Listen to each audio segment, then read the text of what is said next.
बिस्मिल्लाहिर्रहमानिर्रहीम। दोस्तों, आज हम लोग बात करेंगे depreciation of non current assets के हवाले से। इसमें इसकी डेफिनेशन, डेप्रिसिएशन क्या है इस पर, और डेप्रिसिएशन एसेट्स की क्यों की जाती है, और इसके अलावा इस पर कौन से कॉन्सेप्ट्स हैं जिनकी बेस पे हम डेप्रिसिएशन लेते हैं।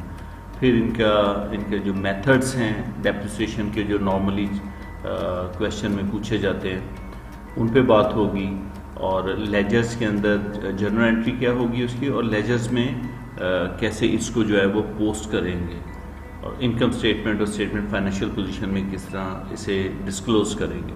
तो ये चीज़ें आज हम कवर करने लगे हैं, और ये लेसन थोड़ा सा लेंथी होगा, और इसमें कोशिश करेंगे कि डिस्पोजल से पहले जितने भी एस्पेक्ट्स हैं आपके डेप्रिसिएशन के, उनको एड्रेस किया जाए। तो चलिए चलते हैं टॉपिक की तरफ। सो meaning of depreciation, basically depreciation एक एस्टिमेटेड लॉस है जो कि जब हम नॉन करंट एसेट्स को अपने पास इस्तेमाल करते हैं तो एक साल के दौरान उसकी वैल्यू के अंदर कितनी कमी आ गई, कितना उसकी वैल्यू को हमने यूटिलाइज कर लिया, उसको, उस एस्टिमेटेड अमाउंट को, उस एस्टिमेटेड लॉस को हम डेप्रिसिएशन कहते हैं। ये लॉस की एस्टिमेशन के लिए जो फॉर्मूला बनता है उसको मेथड्स ऑफ डेप्रिसिएशन कहते हैं। वो मेथड्स अब आगे हम लेके चलेंगे और आगे हम उस पर बात करेंगे।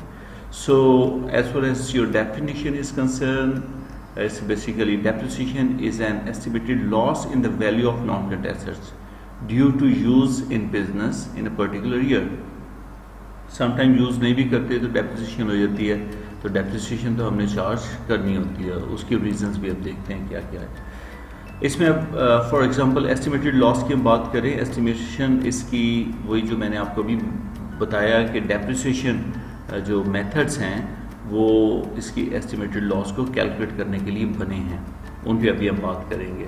फॉर एग्ज़ाम्पल एक एसेट को हम खरीद लेते हैं, 5000 उसकी जो है ना वो कॉस्ट है, और उसकी एस्टिमेटेड लाइफ गिवन है वो है 5 ईयर, और एंड पे जब वो एसेट 5 साल बाद इस्तेमाल हो चुका होगा तो उसकी जो रेजिडुअल वैल्यू है या टर्मिनल वैल्यू है या डिस्पोजल वैल्यू है वो ज़ीरो है अगर, तो इसका मतलब है हमने ये जो 5000 की वैल्यू है इसको 5 साल तक इस्तेमाल करना है। 5 साल हमने इस्तेमाल करना है, तो एक साल में कितनी इसकी वैल्यू इस्तेमाल होगी।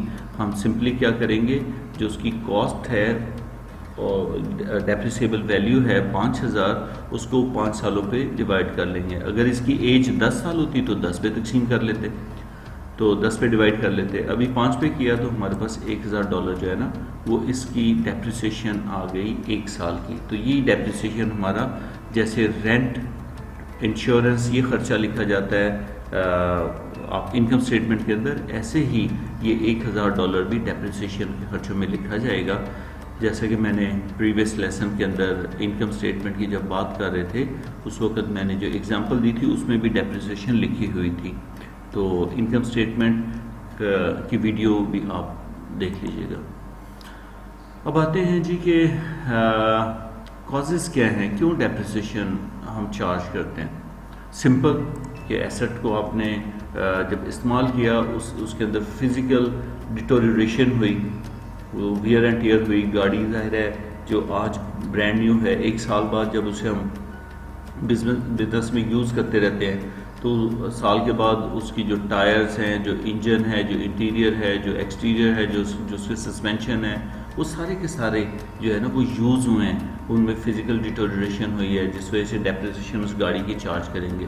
सेम लाइक फर्नीचर है, प्लांट है, मशीनरी है। और याद रखिएगा बिल्डिंग की कोई डेप्रिसिएशन नहीं होती, अंडरस्टैंड।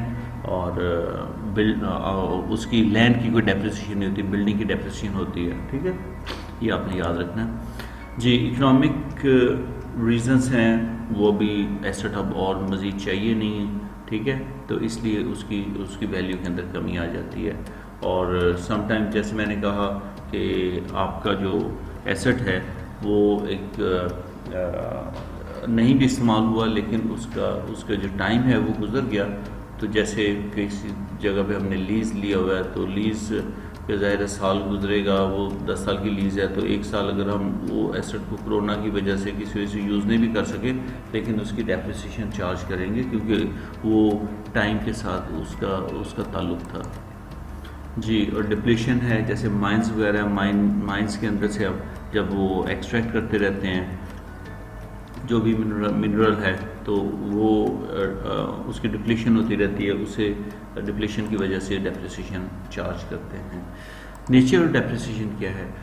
डेप्रिसिएशन जो है ना, क्या ये हमारी इनकम है, एसेट है, लायबिलिटी है? उसके लिए याद रखिए डेप्रिसिएशन हमारा एक्सपेंस है and it should be recorded in the income statement as an expense for the year.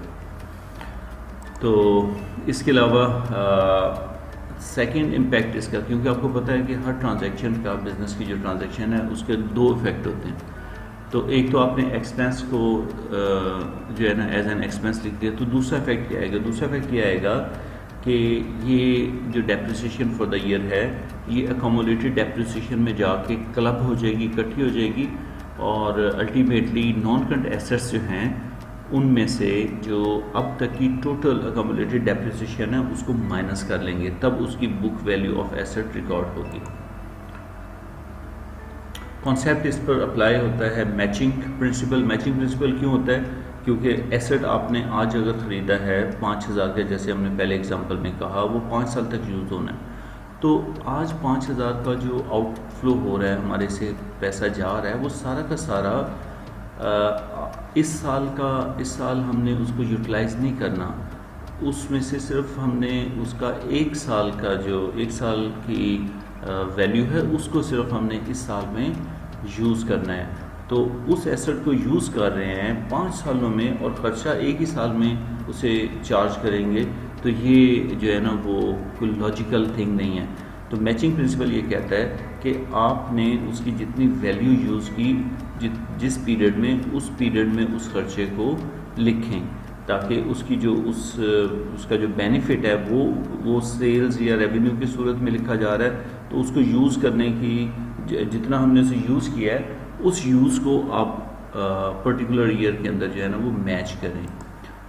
इसके अलावा प्रूडेंस कॉन्सेप्ट है जो कि हमें कहता है कि आप अपने एसेट्स को ओवर वैल्यू मत करें। तो जैसे आपका एसेट 5,000 का, एक साल अगर गुजर गया, तो उसको अब हम 1,000 कम करके 4,000 पर उस एसेट को उसकी बुक वैल्यू पे रिकॉर्ड करेंगे। तो ये दो कॉन्सेप्ट इस पर जो है ना अप्लाई होते हैं। अब यह बात आ जाती है मेथड्स की। जैसे हमने कहा था एस्टिमेटेड लॉस, अब ये लॉस की कैलकुलेशन कैसे होगी, इसके लिए 3 मेथड हम डिस्कस करेंगे यहाँ पर। मेथड्स तो काफ़ी ज़्यादा हैं लेकिन हम 3 करेंगे। सबसे पहले स्ट्रेट लाइन मेथड, और उसके अलावा है फिक्स इंस्टॉलमेंट मेथड, इसका सेकंड नाम है। तो सेकंड नेम जो है इसका ना वो है फिक्स इंस्टॉलमेंट मेथड। तो स्ट्रेट लाइन या फिक्स इंस्टॉलमेंट हम क्यों बोलते हैं? क्योंकि जैसे पहले एग्जांपल के अंदर $5,000 हमारा था, 5 साल चलना था, तो हर साल $1,000 का खर्चा हम लिखेंगे। पहले साल में भी 1,000, दूसरे, तीसरे, चौथे के अंदर भी 1,000 लिखेंगे, और 5वें के अंदर भी 1,000 लिखेंगे, क्योंकि ये हर साल इस पर्टिकुलर एसेट के ऊपर 1,000 की डेप्रिसिएशन है। ये फिक्स जैसे इंस्टॉलमेंट होती है कि $1,000 जो है ना वो हर दफ़ा आएगा, तो इसलिए इसका नाम फिक्स इंस्टॉलमेंट रखा गया। स्ट्रेट लाइन इसलिए रखा गया कि जब आप ग्राफ के ऊपर इस लाइन को ड्रॉ करेंगे, पहला साल, दूसरा, तीसरा, चौथा, 5वां, तो ये पॉइंट एक ही लाइन पर आएंगे, इसलिए इसको जो है ना स्ट्रेट लाइन भी कहते हैं। सेकंड मेथड आप जो यूज़ करेंगे वो रिड्यूसिंग बैलेंस मेथड, या इसको डिमिनिशिंग बैलेंस मेथड भी कहते हैं।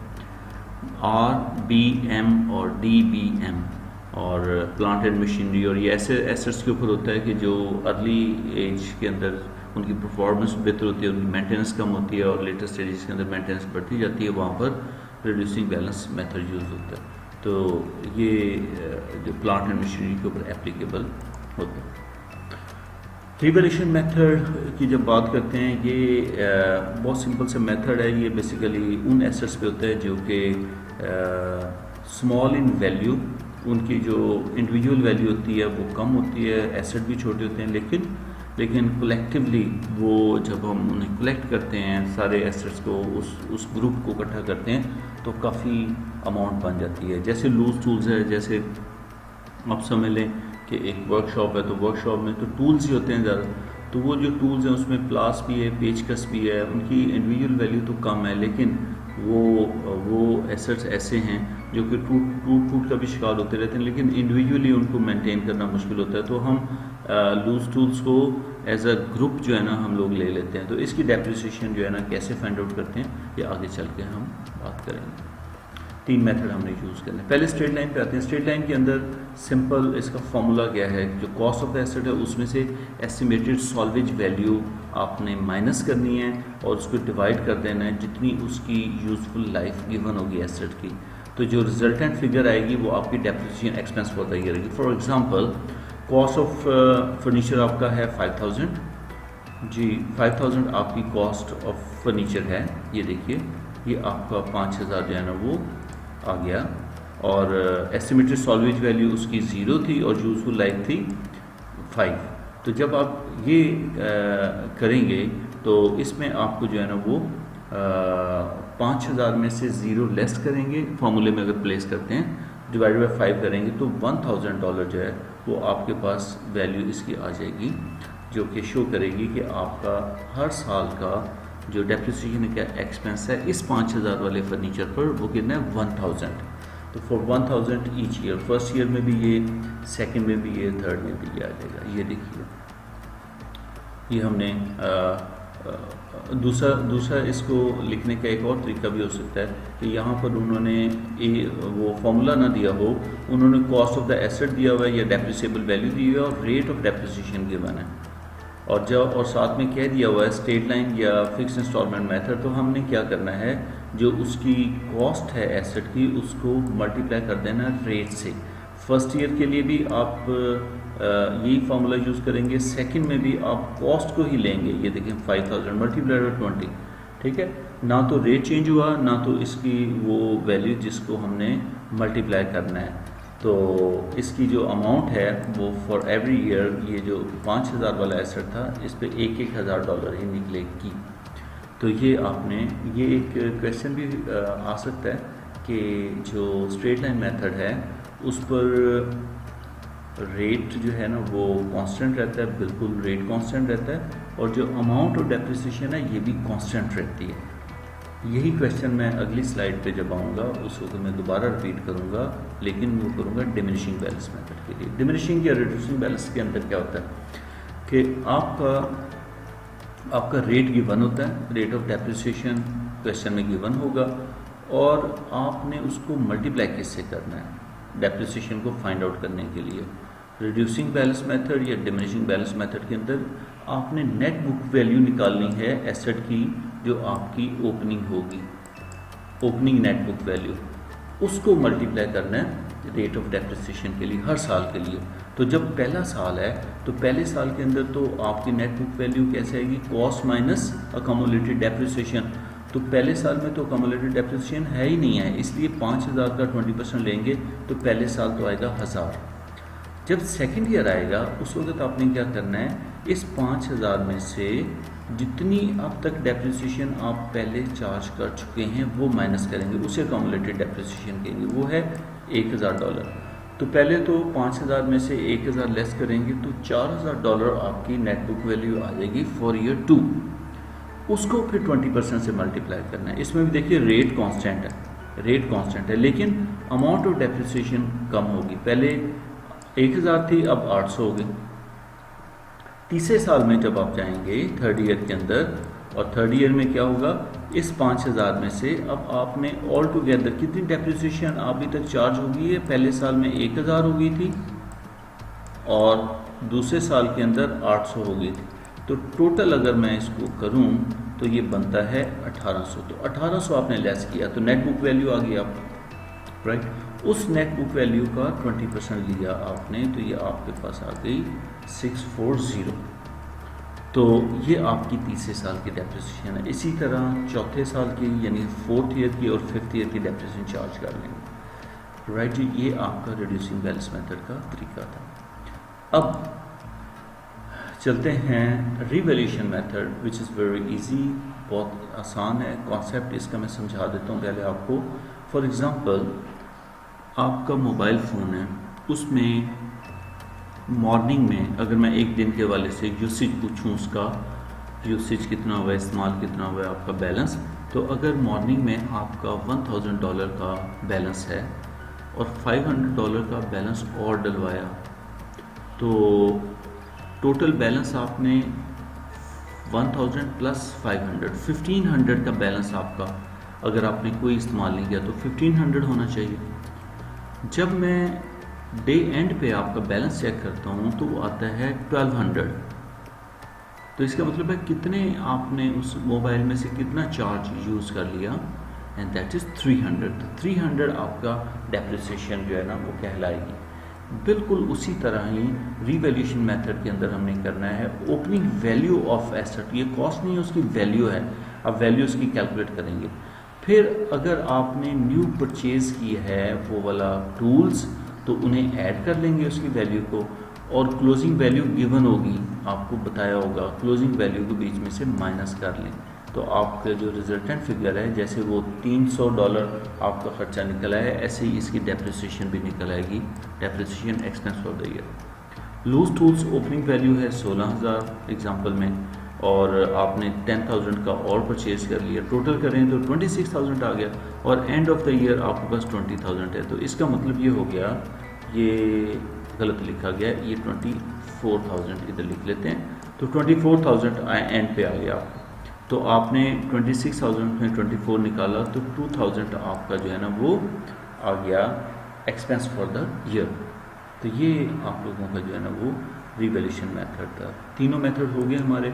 अब चलते हैं कि आपकी रिकॉर्डिंग जो है ना इसकी कैसे होगी, recording of depreciation in the ledgers. तो इसमें स्ट्रेट लाइन मेथड है, डिमिनिशिंग बैलेंस मेथड है, तो कोई भी मेथड होगा रिकॉर्डिंग सेम होगी। रिकॉर्डिंग क्या होनी चाहिए, डेप्रिसिएशन आपका एक्सपेंस होता है, तो एक्सपेंस को तो डेबिट होना चाहिए ना, और ये एज एन एक्सपेंस आपका रिकॉर्ड होना चाहिए। जितना भी आपका, अगर डिमिनिशिंग बैलेंस मेथड है तब भी जो आपने एस्टिमेटेड लॉस कैलकुलेट किया है वो आपका खर्चा बन जाएगा, और अगर स्ट्रेट लाइन है तो स्ट्रेट लाइन का जो भी आंसर है वो आपका एक्सपेंस बन जाएगा। तो पहली बात तो ये है कि एक्सपेंस ये आ जाएगा इनकम स्टेटमेंट के अंदर, एक्सपेंस फॉर द ईयर, और दूसरा इसका इफेक्ट किधर आएगा, ये आपकी जो प्रोविजन फॉर डेप्रिसिएशन है उसमें इस साल का जो एक्सपेंस है वो हो जाएगा ऐड, और टोटल आपकी प्रोविजन जो होगी वो फिर आप डिडक्ट कर देंगे आपकी जो cost of non current asset है उसके अंदर से, SOFP के अंदर। तो ये आपकी सेकंड ट्रीटमेंट है इसकी। तो पहली ट्रीटमेंट मैंने बताई एज एन एक्सपेंस लिखेंगे, दूसरा मैंने बताया कि provision for depreciation already trial balance में गिवन होगा, तो उसमें ये नई वाली डेप्रिसिएशन को ऐड कर लेना आपने, तो टोटल आपके प्रोविजन का बैलेंस आ जाएगा। उस बैलेंस को SOFP में जब आप नॉन करंट एसेट लिखेंगे तो नॉन करंट एसेट की कॉस्ट में से जिस एसेट पर भी आपने डेप्रिसिएशन ये वाली प्रोविजन है, क्योंकि फर्नीचर की प्रोविजन फॉर डेप्रिसिएशन और तरह और होगी, और फर्नीचर की और होगी, और बिल्डिंग की और होगी, प्लांट की और होगी। तो अगर हम प्लांट की बात करते हैं तो प्लांट की कॉस्ट में से प्लांट की प्रोविजन फॉर डेप्रिसिएशन लेस करेंगे SOFP के अंदर। तो ये इसका ट्रीटमेंट है। वेल जी, अब ये देखिए रिकॉर्डिंग ऑफ डेप्रिसिएशन जब हम बात करते हैं, रिकॉर्डिंग हमने कैसे करनी है। रिकॉर्डिंग ऑफ डेप्रिसिएशन लेजर के अंदर हम ये करेंगे कि आप डेप्रिसिएशन का जो लेजर बनाएंगे उसकी डेबिट साइड पर आप लिखेंगे अमाउंट ऑफ डेप्रिसिएशन जो भी चार्ज हुई है, जैसे $1000 हमने कहा, और ये डेबिट एंट्री आ गई। इसकी क्रेडिट एंट्री की तरह आएगी जो आपका प्रोविजन फॉर डेप्रिसिएशन है, प्रोविजन फॉर डेप्रिसिएशन उसकी क्रेडिट साइड पे आप लिख देंगे, ठीक है। प्रोविजन फॉर डेप्रिसिएशन का जो अकाउंट लेजर बना होगा उसकी क्रेडिट साइड पे लिख देंगे, ये डबल एंट्री आपकी हो जाएगी। और वो जो डेप्रिसिएशन एक्सपेंस है वो आपको पता है कि नॉमिनल लेजर है। नॉमिनल लेजर कौन से होते हैं, इनकम एंड एक्सपेंसेस के, ये आपकी इनकम स्टेटमेंट में क्लोज हो जाने होते हैं। सारे एक्सपेंसेस डेबिट स्टैंड कर रहे होते हैं, जब इसको क्लोज करना होता है तो उनके लेजर्स को क्रेडिट करते हैं और डेबिट में इनकम स्टेटमेंट को कर देते हैं। जी जनाब, अब आगे चलते हैं हम इसका जो लेजर के अंदर कैसे आएगा। सबसे पहले जर्नल एंट्री की बात करते हैं। तो जर्नल में जब आप साल के एंड पे ये वाली एंट्री करेंगे तो आप डेप्रिसिएशन एक्सपेंस को के लेजर को डेबिट कर देंगे और प्रोविजन फॉर डेप्रिसिएशन को आप एक हिसाब से क्रेडिट कर देंगे। ये है being depreciation charge for the year, ये आ गया। जब ये काम किया तो आप ये देखें कि डेप्रिसिएशन एक्सपेंस की मैं बात करने लगा हूँ। डेप्रिसिएशन एक्सपेंस के डेबिट साइड पे आपने ये, क्योंकि यहाँ पर एंट्री बता रही है कि आपने इसके लेजर को डेबिट किया, और इसका क्रेडिट साइड किधर आएगा, ये प्रोविजन फॉर डेप्रिसिएशन का अकाउंट है, इसकी क्रेडिट साइड पे आप ये वाली एंट्री यहाँ पर देख रहे हैं, ये क्रेडिट एंट्री आ गई। अब साथ ही साथ आप इसकी क्लोजिंग एंट्री कर लेते हैं। ये आप खर्चों को जब आप क्लोज करते हैं और इनकम्स को, तो इनकम स्टेटमेंट में आप शिफ्ट कर देते हैं। तो इसका लेजर यहाँ पे देखिए डेबिट हो रहा है, अब इसको क्रेडिट करेंगे तो ख़त्म होगा ना, तो इसका तो बैलेंस हमने लेके चलना ही नहीं। इस सारे के सारे खर्चे को हमने इनकम फॉर द ईयर के अंदर इनकम स्टेटमेंट में शिफ्ट करना है। तो आप क्या करेंगे, डेप्रिसिएशन पहले आपके पास यहाँ पर डेबिट है तो यहाँ पर आप क्रेडिट कर देंगे, ख़त्म हो जाएगी आपस में, ठीक है, और डेबिट हो जाएगी इनकम स्टेटमेंट।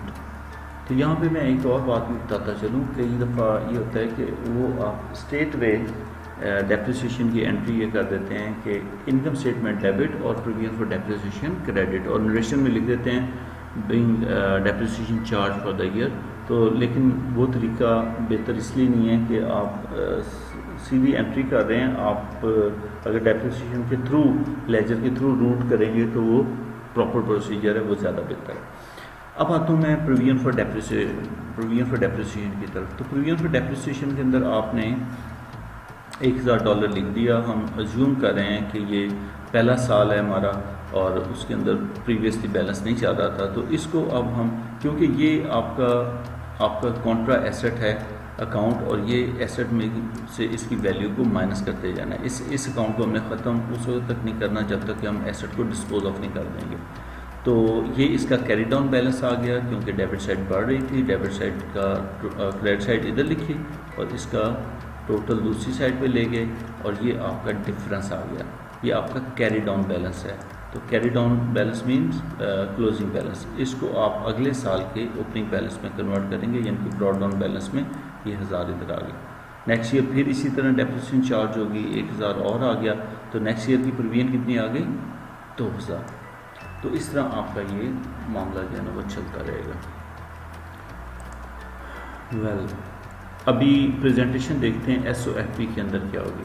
SOFP के अंदर आप और इनकम स्टेटमेंट में क्या करेंगे, जैसे आपने सेल लिखा, सेल में से कॉस्ट ऑफ सेल लेस किया, ग्रॉस प्रॉफिट, और ये देखिए ये डेप्रिसिएशन एक्सपेंस आ गया अदर एक्सपेंसेस के अंदर। तो अदर एक्सपेंसेस के अंदर आप इसको रिकॉर्ड करेंगे, जो भी आपका हेड ऑफिस का खर्चा है वो, या जो ऑपरेटिंग एक्सपेंसेस हैं उधर ये डेप्रिसिएशन एक्सपेंस लिख देंगे $1000। तो ये एक्सपेंस लेस हो गए, उसमें से ये नेट प्रॉफिट आ गया, ये आपकी इनकम स्टेटमेंट भी रिवाइज होगी। स्टेटमेंट ऑफ फाइनेंशियल पोजीशन जब बात करेंगे, सिर्फ ये एक्सट्रैक्ट है आपके एसेट्स में से नॉन करंट एसेट्स का। नॉन करंट एसेट में हमने सिर्फ एक लिया फर्नीचर की कॉस्ट माइनस अकोमोलेटेड डेप्रिसिएशन, ये पहला साल है हमारा, तो पहले साल के अंदर इसकी नेट बुक वैल्यू आप लिखेंगे 4000। अगर ये दूसरा साल होता तो ये 5000 हम इधर लिखते, और दूसरे साल के एंड पे आपको पता है कि 1000 और शामिल हो जाना था प्रोविजन के अंदर, तो टोटल कितना आ जाता था 2000। तो इस 2000 को लेस करते तो दूसरे साल के अंदर आपकी बुक वैल्यू 3000 बन जानी थी। ऐसे ही तीसरा साल, चौथा और पाँचवें के अंदर आपको पता है कि अगर ये स्ट्रेट लाइन होता तो माइनस ज़ीरो में अमाउंट आ जानी थी।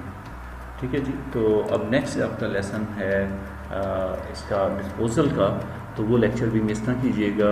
आप मेरे चैनल को सब्सक्राइब कीजिएगा और लाइक एंड शेयर भी काइंडली करें ताकि तमाम दोस्तों तक ये वीडियोस पहुँचें, और बेल आइकन को ज़रूर प्रेस कीजिएगा ताकि आपको नोटिफिकेशन मिले। अल्लाह हाफ़िज़।